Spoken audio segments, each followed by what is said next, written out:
السلام علیکم ورحمۃ اللہ وبرکاتہ۔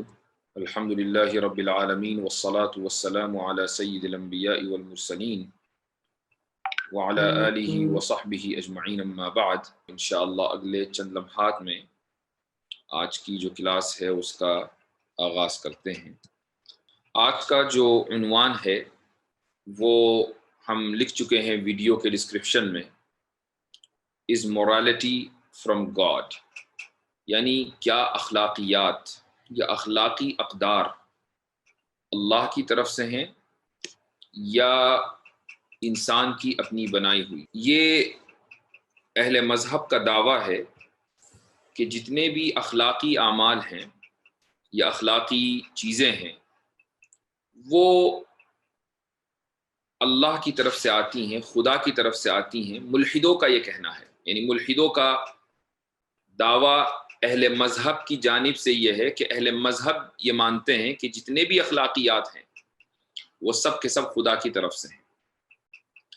اب یہ مان لینے کے بعد ملحد اس کو رد کرتے ہیں اور یہ کہتے ہیں کہ نہیں، اگر ایسا ہوتا تو سارے اہل مذہب با اخلاق ہوتے، جبکہ ہم یہ دیکھتے ہیں کہ بہت سے جو مرتد یا ملحدین ہوتے ہیں بہت ہی اعلیٰ اخلاق والے ہوتے ہیں، اور بہت سے مذہب ماننے والے، مذہب پر چلنے والے بہت بد اخلاق ہوتے ہیں۔ آرمین نوابی جس کی کتاب کا ہم مطالعہ کر رہے ہیں، اس نے بھی کچھ اسی طرح کی گفتگو کی ہے۔ اس کا کہنا یہ ہے کہ ہم نے دنیا کے اندر دیکھا ہے کہ بہت سے جو مذہب پر عمل کرنے والے کرسچنز یا مسلمان ہیں وہ اخلاقیات سے بالکل عاری ہیں، اور اس کے مقابلے میں جو ملحدین ہیں وہ بہت زیادہ حساس دل رکھتے ہیں، رحم دل ہوتے ہیں، نرم دل ہوتے ہیں، دوسروں کی مدد کرتے ہیں۔ اور اپنی کتاب کے اپنے اس چیپٹر کے چوتھے چیپٹر کے آغاز میں اس نے ایک بات بھی لکھی ہے۔ اس نے کہا ہے کہ کینیڈا اور امریکہ میں ایک سروے ہوا تھا اور اس میں لوگوں سے ملحدوں کے بارے میں پوچھا گیا تھا کہ کیا ملحد لوگ اچھے ہوتے ہیں، تو اکثر لوگوں کا جواب یہ تھا کہ ملحد لوگ نہایت بد اخلاق ہوتے ہیں، بلکہ بہت سے لوگوں نے ان کو ریپسٹ سے بدتر معاشرہ کہا، یعنی ان لوگوں کو کہا کہ یہ لوگ ریپسٹ سے بدتر ہوتے ہیں۔ تو آرمین نوابی ان لوگوں سے شکایت کرتا ہے کہ بھائی آپ لوگ امریکہ اور کینیڈا میں رہ کر ہم لوگوں کو ریپسٹ سے بدتر بتاتے ہیں، جبکہ ہم لوگ بہت بااخلاق لوگ ہیں۔ یہ اس شخص کا شروع کا جو اس نے چوتھا چیپٹر ہے اس کے شروع میں اس کے آغاز میں اس نے اس طرح کی باتیں کی ہیں۔ تو میں کتاب شیئر کرتا ہوں۔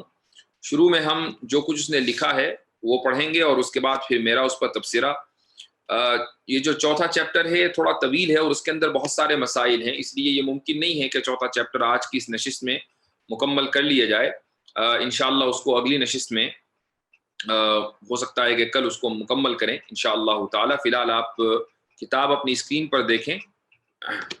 یہ کہتا ہے کہ ان ریالٹی، میں دوسرے پیراگراف سے پڑھ رہا ہوں، in reality there is no evidence that atheists as a group are any more untrustworthy or immoral than any other group.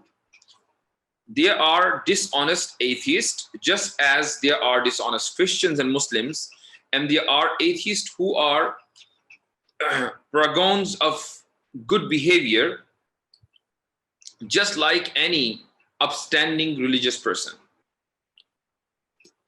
یہ کہتا ہے کہ حقیقت یہ ہے کہ اس بات کی کوئی دلیل نہیں ہے کہ ایتھیسٹ بطور ایک جماعت بے ایمان ہوتے ہیں یا بد اخلاق ہوتے ہیں، وہ اتنے ہی با اخلاق یا بد اخلاق ہوتے ہیں جتنا کوئی دوسرا گروپ۔ اس کے بعد وہ آگے کہتا ہے کہ بہت سارے ایتھیسٹ ایسے ہیں کہ جو اعلیٰ اخلاق کا معیار اور پیمانہ ہے۔ یہ بات کہنے کے بعد اب وہ آتا ہے مذہب کی بد اخلاقی کو ثابت کرنے کے لیے۔ وہ یہ کہتا ہے کہ اگر مذہب اخلاق کی بنیاد ہوتا تو مذہب بد اخلاقی کو پروموٹ نہ کرتا۔ کہتا ہے indeed religion do seem to incite violence۔ ایک جملہ لکھا اور اس کے بعد آگے بڑھ گیا۔ اس میں کوئی شک نہیں کہ مذاہب تشدد کو پروموٹ کیا کرتے ہیں، یعنی یہ جو جنگ دنیا کے اندر ہوتی ہیں یہ مذہبوں کی وجہ سے ہوتی ہیں۔ یہ اس نے پہلا الزام لگایا۔ ہم اس الزام کو ابھی یہی روکتے ہیں اور آگے بڑھتے ہیں، اس کا جواب میں انشاءاللہ بھی دوں گا۔ آگے کہتا ہے morals change and fall out of fashion. Religious texts are generally ancient and they reflect the value of the times when they were written. جتنی بھی مقدس کتابیں ہیں، مذہبی کتابیں ہیں، وہ سب قدیم ہیں اور وہ اس زمانے کی عکاسی کرتی ہیں جس زمانے میں یہ کتابیں لکھی گئیں. Over time, our views of what is acceptable shift as our cultures progress, which makes many things found in the Bible or Quran seem outdated and highly problematic. وہ یہ کہتا ہے کہ جیسے جیسے ٹائم بدلا ہمارے نظریات بھی تبدیل ہونے لگے، اس لیے کہ ہمارے کلچر اور معاشرے نے ترقی کی، جس کی وجہ سے بہت سی چیزیں جو قرآن اور بائبل میں ملتی ہیں وہ اب آؤٹ ڈیٹڈ ہو چکی ہیں اور بے انتہا پرابلمیٹک ہیں، یعنی ان کے اندر بہت زیادہ ان کو قبول کرنے میں پریشانیاں ہیں. Consider for example the issue of slavery. کہتا ہے کہ آپ بطور مثال غلامی کے مسئلے کو لے لیجئے کہ قرآن میں بھی اس کا ذکر ہے اور حدیث میں بھی اس کا ذکر ہے اور بائبل میں بھی اس کا ذکر ہے، لیکن آج کا معاشرہ غلامی کو قبول کرنے کے لیے تیار نہیں ہے. اس کا مطلب یہ ہوا کہ غلامی ایک ایسی چیز ہے جو آؤٹ ڈیٹڈ ہو چکی ہے، لہٰذا قرآن کی بہت سی چیزیں آؤٹ ڈیٹڈ ہو چکی ہوں گی. یہ بات اس نے کہی ہے. آج ہم انہی 2-3 باتوں کے اوپر اپنا تبصرہ کریں گے اور انشاءاللہ پھر اگلی کلاس میں جو اس نے بقیہ باتیں کی ہیں اس کو چھوڑ دیں گے. بقیہ جو حصہ ہے وہ اگلی کلاس میں انشاءاللہ کور کریں گے. سب سے پہلی بات یہ ہے کہ ملحدوں کا یہ کہنا کہ بہت سے ملحد بھی با اخلاق ہوتے ہیں، دراصل یہ اخلاق کی ڈیفینیشن کو، مورالیٹی کی ڈیفینیشن کو نہ سمجھنے کی دلیل ہے. مورالیٹی یا اخلاق ان لوگوں کے نزدیک صرف اس چیز کا نام ہے کہ آپ کتنے سامنے والے کو دیکھ کر مسکرا دیے، سامنے والے کی آپ نے مرضی کی کتنی پابندی کر لی، یا سامنے والے کا احترام کر لیا، اس کو عزت دے دی. صرف انہی چیزوں کا نام اخلاق نہیں ہے. آج آپ امریکہ میں چلے جائیں، کینیڈا میں چلے جائیں، مغربی ممالک میں چلے جائیں، آپ دیکھیں گے کہ بہت سارے لوگ بہت با اخلاق ہیں اور آپ یہ بعض مرتبہ فیصلہ کرنا مشکل ہو جاتا ہے کہ آخر کیا وجہ ہے کہ جو لوگ مذہب پر عمل کرنے والے ہیں، خصوصاً ہم بہت سے مسلم ممالک میں جاتے ہیں، ہم اخلاق کا وہ معیار نہیں دیکھتے، لیکن جب ہم مغربی ممالک میں آتے ہیں تو اخلاق کا بہت اعلیٰ پیمانہ ہم دیکھتے ہیں.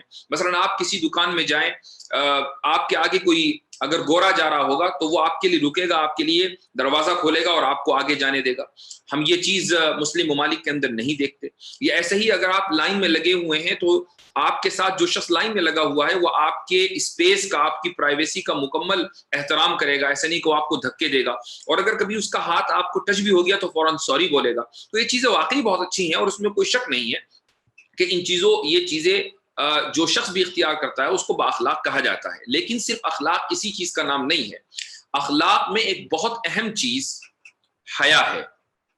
اخلاق میں ایک بہت اہم چیز حیا ہے، اور حیا ایک فطری چیز ہے، اور ملحدین نے اسی فطری چیز کا قتل کیا ہے.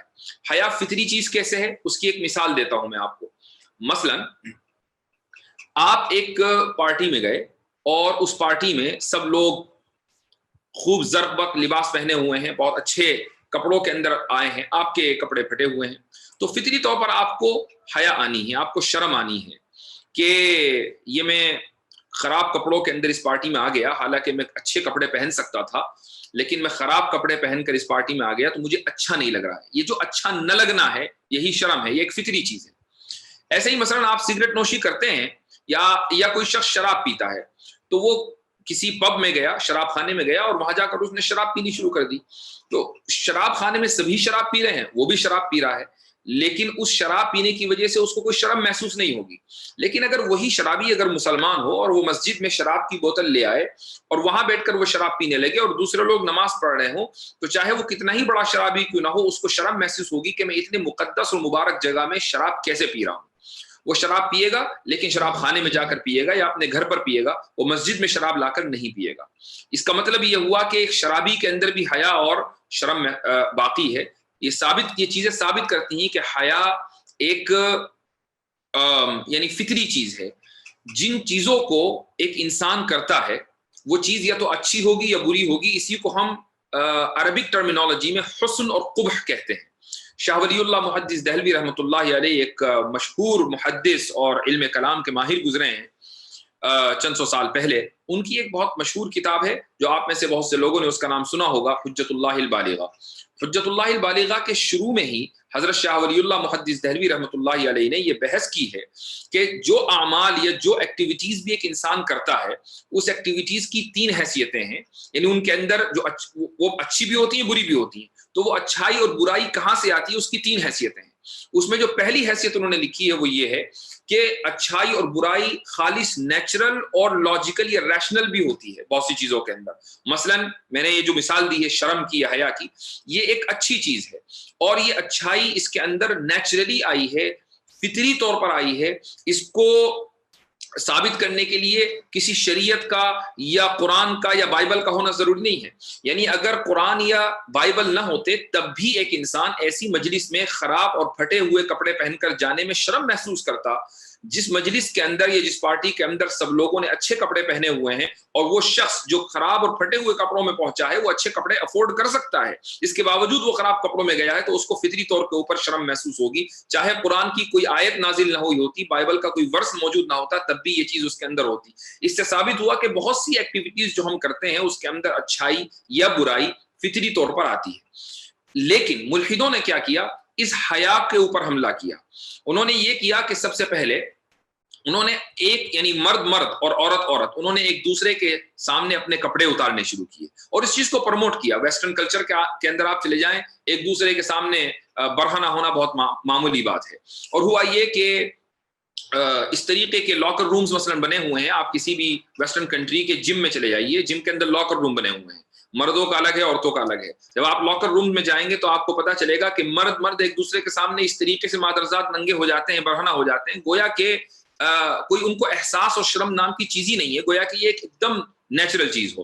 آپ اگر کوئی عورتوں کے لاکر روم میں چلی جائے، وہاں اس کو وہی منظر نظر آئے گا۔ اس کے بعد تھوڑی اور ترقی آئی، اور یہ ترقی اس طریقے سے آئی کہ آپ اگر کسی سمندر کے کنارے چلے جائیں تو وہاں آپ مردوں اور عورتوں کو ایک ساتھ ایک ہی جگہ مکمل برہنہ دیکھیں گے۔ تو یہ جو حیا کا، اور اس چیز کو ترقی اور اس چیز کو جدت پسندی کا نام دیا گیا، اور یہ کہا گیا کہ مذہب ہمیں پابند بناتا ہے، مذہب کو رد کر کے، مذہب کو ختم کر کے ہم نے اپنے آپ کو آزاد کر لیا۔ تو یہ جو حیا کا خاتمہ کیا ہے یہ الحاد نے کیا ہے، ملحدین نے کیا ہے۔ اور حیا ایک فطری چیز ہے، لہذا الحاد نے فطرت کا خاتمہ کر دیا، اور فطرت کے خاتمہ کرنے کو بد اخلاقی نہ کہا جائے تو اور کیا کہا جائے؟ تو پھر ایک ملحد یہ کیسے دعویٰ کر سکتا ہے کہ وہ با اخلاق ہے؟ تو با اخلاق ہونے کا مطلب صرف یہ نہیں ہے کہ آپ کسی کے لیے دروازہ کھول دیں، یا کسی کو دیکھ کر ایک مسکراہٹ دے دیں، یا کسی کی گریٹنگز کا جواب دے دیں۔ با اخلاق ہونے کا مطلب یہ بھی ہے کہ آپ کے اندر حیا ہو۔ ایک مذہب پر عمل کرنے والا جو سختی کے ساتھ اپنے مذہب پر عمل کرتا ہے، میں کہتا ہوں چاہے وہ عیسائی ہو، یہودی ہو، یا مسلمان ہو، یا کوئی بھی مذہب ہو، اگر وہ اپنے مذہب کے اوپر سختی سے عمل کرتا ہے تو شاید ہی دنیا کا کوئی مذہب ہو، اگر وہ واقعی آسمانی مذہب ہے، جو اپنے ماننے والوں کو بے حیائی کی تعلیم دیتا ہو، وہ یقیناً با حیا ہوگا، اور یہی اس کے با اخلاق ہونے کی دلیل ہے۔ اسی لیے امریکہ اور کینیڈا میں جو سروے ہوا اور لوگوں نے جو ملحدین کو ریپسٹ سے بدتر کہا، تو واقعی بالکل صحیح کہا کہ یہ لوگ ریپسٹ سے بدتر ہیں چونکہ انہوں نے حیا کا خاتمہ کیا ہے، ایک بات۔ دوسری بات یہ ہے کہ ان لوگوں نے ندامت کا خاتمہ کیا ہے۔ ندامت کسے کہتے ہیں؟ کسی چیز کے اوپر، کسی گناہ یا کسی برے کام کو کرنے کے بعد شرمندہ ہونا، اسی کو ندامت کہا جاتا ہے۔ تو ظاہر ہے کہ ہم انسان ہیں، ملحد بھی انسان ہے، ایک مسلمان بھی انسان ہے، ایک ہندو بھی انسان ہے، ایک عیسائی بھی انسان ہے، اور انسان بحیثیت انسان کے گناہ کرتا ہے، برائی کر لیتا ہے۔ لیکن اگر وہ کسی مذہب کا ماننے والا ہے، مثلا مسلمان اگر برائی کرتا ہے تو برائی کرنے کے بعد اس کو ندامت محسوس ہوتی ہے، وہ ریگریٹ کرتا ہے، اور ریگریٹ کرنے کے بعد وہ پھر اپنی گناہ سے توبہ مانگتا ہے، اور اس کے بعد پھر وہ اچھا محسوس کرتا ہے۔ ملحدوں نے یہ کیا کہ انہوں کو معلوم تھا کہ گناہ تو انسان کرتا ہی رہے گا، اس ندامت کو ختم کرو، اس ریگریٹ کو ختم کرو، کہ ایک آدمی گناہ کرنے کے بعد ریگریٹ نہ کر پائے، ایک آدمی گناہ کرنے کے بعد ندامت کا احساس اس کے اندر نہ ہو، اس کے ضمیر کو ختم کر دو۔ یہ جو ندامت کو ختم کرنا ہے، ضمیر کو ختم کرنا ہے، اس سے زیادہ بے اخلاقی کی بات اور کیا ہو سکتی ہے؟ اس لیے ملحدوں کا یہ کہنا کہ مذہب اخلاق کا ذریعہ نہیں ہے بلکہ ملحد بھی با اخلاق ہوتے ہیں، یہ دعویٰ سراسر غلط ہے۔ اب آپ آگے چلیے، اس نے ایک بات یہ کہی ہے کہ بہت ساری چیزیں ایسی ہیں جو مذہب میں ملتی ہیں، قرآن میں ہیں، بائبل میں ہیں، لیکن جیسے جیسے زمانے نے ترقی کی ہے وہ چیزیں اب آؤٹ ڈیٹڈ ہو گئی ہیں، اور اس مثال کے طور پر اس نے غلامی کو ذکر کیا ہے۔ تو اس کی تھوڑی سی تفصیل سن لیجئے، یہ آپ کے بہت کام آنے والی ہے انشاءاللہ۔ دیکھیے 1500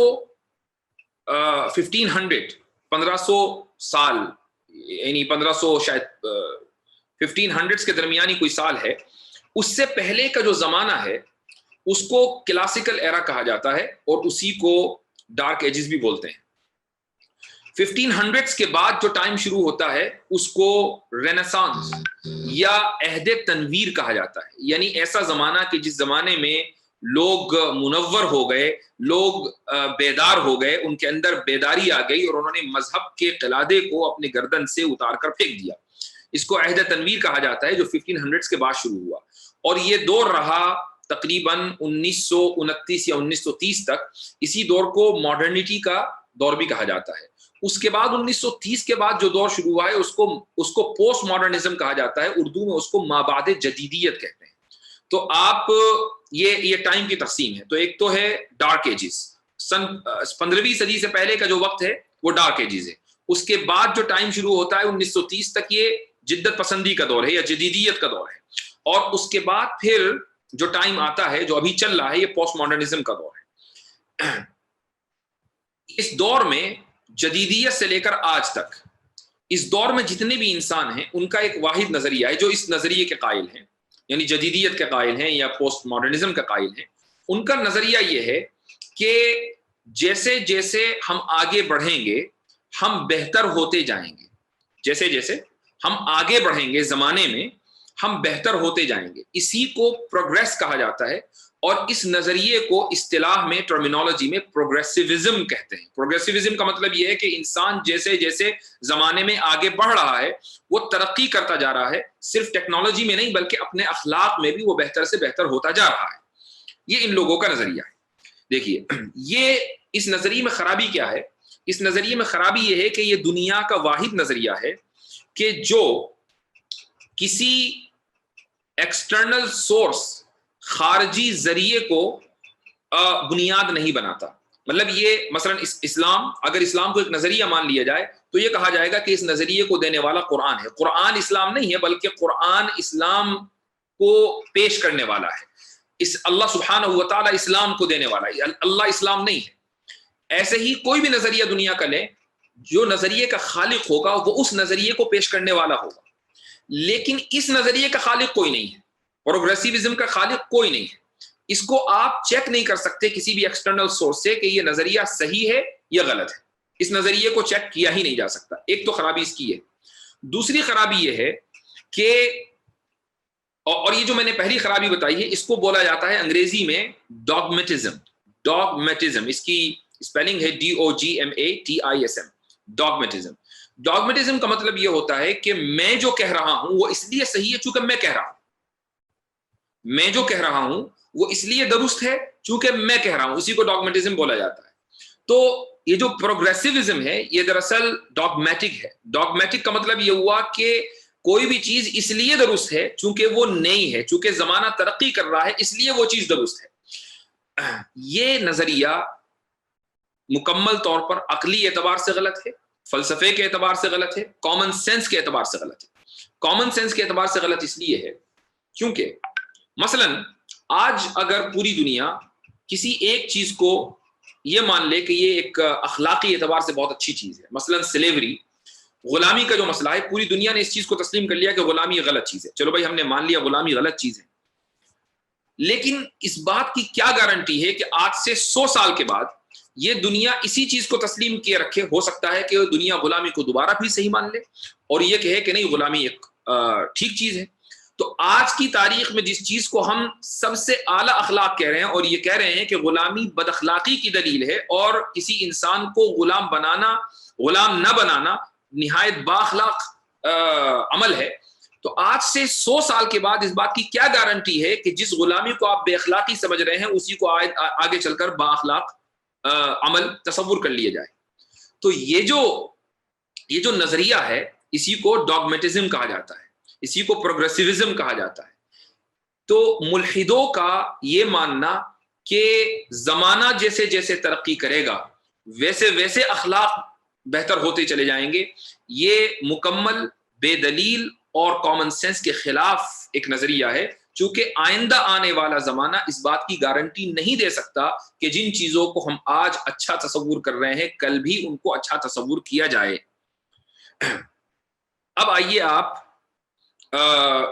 غلامی کے مسئلے کی طرف۔ غلامی کے مسئلے پر بہت کچھ کہا جا سکتا ہے، لکھا گیا ہے، کتاب پوری کی پوری ایک موجود ہے۔ محمد قطب رحمہ اللہ سید قطب کے بھائی تھے، انہوں نے اس مسئلے کے اوپر کتاب لکھی ہے، بہت اچھی کتاب ہے، اس کو دیکھا جا سکتا ہے۔ یہ یاد رکھیے کہ اسلام میں، قرآن کریم میں غلامی کا تذکرہ ہے، قرآن میں غلامی کا تذکرہ ہے، اسلام میں غلامی کا تذکرہ ہے، اور صرف اسلام ہی میں نہیں بلکہ کرسچینٹی میں بھی ہے، یہودیت میں بھی ہے، اور بہت سارے مذاہب کے اندر غلامی کا تذکرہ ہے۔ لیکن کیا غلامی ایک اچھی چیز ہے؟ ہرگز نہیں، غلامی اچھی چیز نہیں ہے، اسلام بھی خود اس کا قائل ہے۔ تو اگر یہ بات ہے تو اسلام نے پھر غلامی کو ختم کیوں نہیں کیا؟ یہ ایک سوال ہوتا ہے کہ اگر غلامی اچھی چیز نہیں ہے تو ایسا ہونا چاہیے تھا کہ اسلام یہ کہتا، قرآن کی کوئی آیت نازل ہو جاتی اور یہ کہتی کہ بھئی آج سے کوئی آدمی کسی کو غلام نہیں بنا سکتا۔ تو اس کا جواب یہ ہے کہ ہونا تو یہی چاہیے تھا، لیکن ایسا کسی خاص وجہ سے نہیں ہوا، وہ خاص وجہ میں آج آپ کو بتانا چاہوں گا۔ اس کے لیے ضروری یہ ہے کہ اسلام نے جنگوں کا جو نظام پیش کیا ہے اس کو ہم تھوڑی دیر کے لیے سمجھیں۔ دیکھیے اس زمانے میں ہوتا یہ تھا کہ جب دو قوموں کے درمیان جنگیں ہوتی تھیں تو ایک دوسرے کے سپاہی جو گرفتار ہوتے تھے تو ان کو غلام بنا لیا جاتا تھا، اور اس کے علاوہ کوئی دوسرا طریقہ اور لوگوں کے پاس نہیں تھا، یعنی ایک دوسرے کے فوجیوں کو غلام بنا لیا جاتا تھا، یہی ان کی زندگی تھی، یہی ان کی قسمت تھی۔ اسلام نے آ کر اس میں ریفارم کیا ہے، وہ ریفارم اس طریقے سے کہ اسلام نے یہ کہا، قرآن نے یہ کہا کہ اما منا و اما فدا، سب سے پہلے دو آپشن دیے ہیں کہ اگر تمہارے پاس غلام ہوں کہ دوسری قوم کے جنگوں کے نتیجے میں تمہارے پاس غلام آئے، تو اب سب سے پہلا آپشن تو یہ ہے کہ تم ان کے اوپر احسان کرو اور ان کو چھوڑ دو، یعنی اب غلام بنانے کی ان کو ضرورت نہیں ہے۔ جو فوجی جنگ میں تمہارے پاس آئے ہیں دشمن کے فوجی، سب سے پہلا آپشن یہ ہے کہ تم ان کے اوپر احسان کرو، ان کو چھوڑ دو۔ آج جو جنیوا کنونشن ہے وہ اسی کے اوپر قائم ہے۔ جنیوا کنونشن کے مطابق اگر دشمن کے فوجی آپ کے پاس، آپ کے ملک کے پاس آئے ہیں تو اس کنونشن پہ جتنے ملکوں نے دستخط کیے یا ان کی ذمہ داری ہے کہ وہ فوجیوں کو ریلیز کریں گے۔ تو قرآن نے سب سے پہلے حکم دیا کہ احسان کر کے ان کو چھوڑ دو، یہ پہلا آپشن ہے۔ اور یہ یاد رکھیے کہ اس زمانے میں کوئی کنونشن نہیں تھا، یہ اسلام خود ہی اپنے ماننے والوں کو حکم دے رہا ہے۔ پہلا آپشن یہ تھا۔ دوسرا آپشن یہ ہے کہ تم فدیہ لو۔ فدیہ لینے کا مطلب یہ ہوا رینسم منی، اسی کو انگریزی میں رینسم بولا جاتا ہے، یعنی وہ فوجی یا اس کی جو قوم ہے، ان فوجیوں کی جو قوم ہے یا ملک ہے، وہ تمہیں کچھ دے، اس کے نتیجے میں اور اس کے بدلے میں تم فوجیوں کو ریلیز کر دو۔ آج بھی ایسا ہوتا ہے، بہت سے ملکوں کے درمیان ڈیل ہوتی ہے باقاعدہ، اور اس ڈیل کے نتیجے میں جو فاتح ملک ہوتا ہے وہ شکست خوردہ ملک کے فوجیوں کو ریلیز کرتا ہے۔ وہ ڈیل طرح طرح کی ہو سکتی ہے۔ آج امریکہ کسی ملک کو شکست دیتا ہے تو سب سے پہلے اپنی کمپنیاں وہاں لے کر جاتا ہے، وہاں کے تیل کے کنووں کے اوپر قبضہ کرتا ہے، یہ ساری ڈیل کا حصہ ہے۔ اس کے بدلے میں وہ وہاں کے لوگوں کو بہت ساری آسانیاں دیتا ہے، تو لوگ ان آسانیوں کے اوپر تو نظر رکھتے ہیں، لیکن ان آسانیوں کے بدلے میں امریکہ نے اس ملک کے کتنے ذخائر کے اوپر قبضہ کر لیا اس کو نہیں دیکھتے۔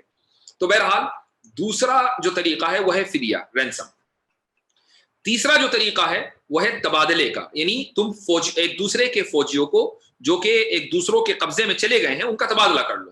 تو تمہارے پاس جو دشمن کے قیدی آئے ہیں تم ان کو چھوڑ دو، اور تمہارے دشمن کے پاس جو تمہارے قیدی چلے گئے ہیں وہ ان کو چھوڑ دیں، تو ایک دوسرے کے قیدیوں کا تبادلہ کر لیا جائے۔ یہ تیسرا آپشن ہے۔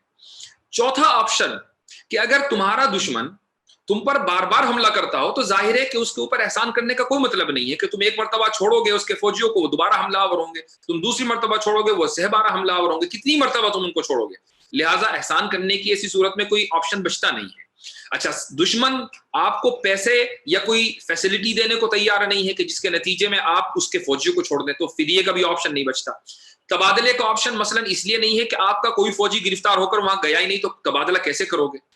تو اب آپ کے پاس ایک ہی آپشن ہے کہ آپ احسان نہیں کر سکتے، آپ فدیہ نہیں لے سکتے، آپ تبادلہ نہیں کر سکتے، اور آپ فوجیوں کو چھوڑیں گے تو بار بار آپ کے اوپر حملہ ہوگا. تو اب اسٹریٹجیکلی آپ کے پاس صرف ایک آپشن ہے کہ ان فوجیوں کو آپ اپنے پاس روک لیں، ان قیدیوں کو آپ اپنے پاس روک لیں.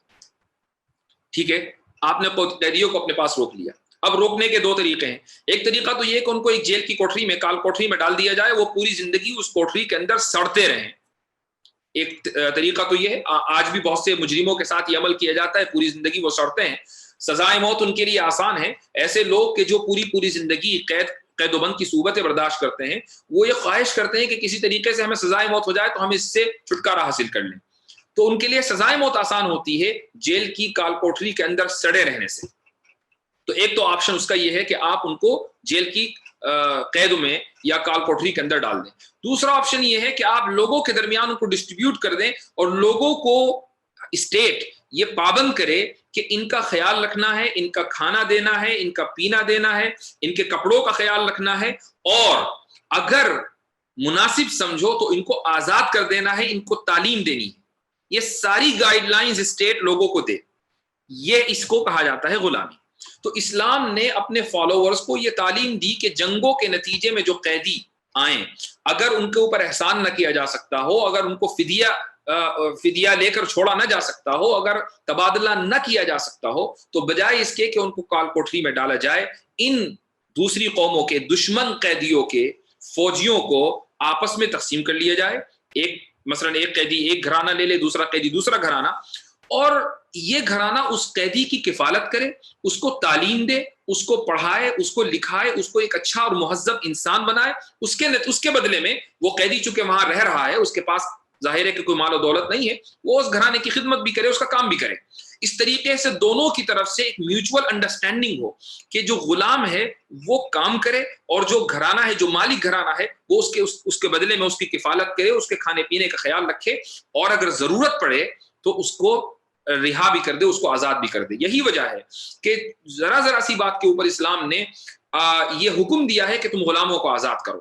مثال کے طور پر اگر ایک شخص ایسی قسم کھا لیتا ہے کہ جو جھوٹی ہو، وہ ایک ہے کہ خدا کی قسم میں یہ کام کروں گا، اور وہ یہ کام نہ کرے، تو حکم دیا گیا کہ ٹھیک ہے، اب یہ تم نے گناہ کا کام کیا ہے، تم نے جھوٹی قسم کھائی اللہ کے نام پر، لہٰذا تم غلام آزاد کرو.